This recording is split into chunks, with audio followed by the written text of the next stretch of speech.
സംവിധായകൻ ഹരിഹരനെതിരെ നടി ചാർമിള ഉയർത്തിയ ഗുരുതര ആരോപണങ്ങൾ സ്ഥിരീകരിക്കുകയാണ് നടൻ വിഷ്ണു. അവൾ വഴങ്ങുമോ എന്നാണ് സംവിധായകൻ ഹരിഹരൻ ചോദിച്ചതത്രേ. ചാർമിളയോട് അഡ്ജസ്റ്റ് ചെയ്യാനാവുമോ എന്ന് ചോദിക്കാനും പറഞ്ഞു. ചാർമിള പറ്റില്ല എന്ന് പറയുകയുണ്ടായി.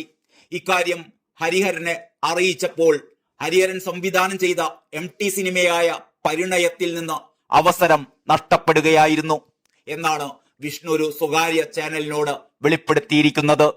നടന്മാർ, സംവിധായകർ, നിർമ്മാതാക്കൾ തുടങ്ങി 28 പേർ തന്നോട് ലൈംഗിക ചുവയോടെ പെരുമാറിയിട്ടുണ്ടെന്ന് നടി ചാർമിള കഴിഞ്ഞ ദിവസമാണ് വെളിപ്പെടുത്തിയിരുന്നത്. അർജുനൻ പിള്ളയും 5 മക്കളും എന്ന സിനിമയുടെ നിർമ്മാതാവ് MP മോഹനും സുഹൃത്തുക്കളും ബലാത്സംഗം ചെയ്യാൻ ശ്രമിച്ചു എന്നും നടി പറഞ്ഞിരുന്നു. തന്റെ കുടുംബം ഇടപെട്ടാണ് രക്ഷിച്ചത്. താൻ വഴങ്ങുമോ എന്ന് നടൻ വിഷ്ണുവിനോട് സംവിധായകൻ ഹരിഹരൻ ചോദിച്ചു.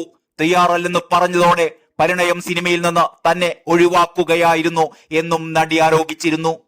1997 പുറത്തിറങ്ങിയ അർജുനൻ പിള്ളയും 5 മക്കളും എന്ന സിനിമയ്ക്കിടെ കൂട്ട ബലാത്സംഗത്തിനാണത്രേ ശ്രമമുണ്ടായത്. പീഡന ശ്രമത്തിനിടെ മുറിയിൽ നിന്ന് ഇറങ്ങി ഓടി രക്ഷപ്പെടുകയായിരുന്നു. തന്റെയും അസിസ്റ്റന്റിന്റെയും സാരി വലിച്ചൂരാൻ ശ്രമിച്ചു. പുരുഷ അസിസ്റ്റന്റിനെ മർദ്ദിച്ചു. ഹോട്ടലിലെ റിസപ്ഷനിസ്റ്റും കൂട്ടുനിന്നു. അവസാനം ഹോട്ടൽ മുറിയിൽ നിന്ന് ഇറങ്ങി ഓടിയപ്പോൾ ആദ്യം രക്ഷിക്കാനെത്തിയത് ഒരു ഓട്ടോ ഡ്രൈവറാണ്.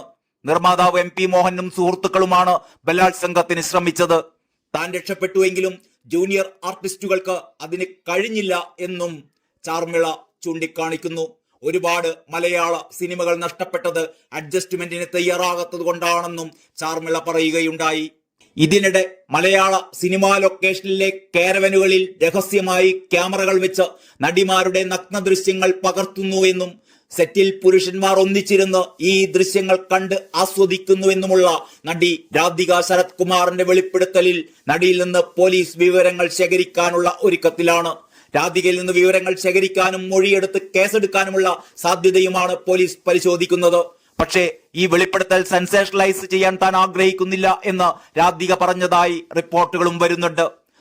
അതിനിടെ സുരക്ഷ സംബന്ധിച്ച് ആശങ്കയുയർന്നതോടെ കാരവാൻ ഉടമകളുടെ യോഗം വിളിച്ചിരിക്കുകയാണ് പ്രൊഡ്യൂസേഴ്സ് അസോസിയേഷൻ. വെള്ളിയാഴ്ച രാവിലെ 11 കൊച്ചിയിൽ കാരവാൻ ഉടമകളുടെ യോഗം ചേരാനാണ് ഫെഫ്കയുടെ തീരുമാനം. രാധികയുടെ വെളിപ്പെടുത്തലിന്റെ പശ്ചാത്തലത്തിലാണ് അടുത്ത വെള്ളിയാഴ്ച കാരവാൻ ഉടമകളുടെ യോഗം ചേരുന്നത് എന്ന് നിർമ്മാതാക്കളുടെ സംഘടന വ്യക്തമാക്കുകയുണ്ടായി. News desk Kalakaumudi.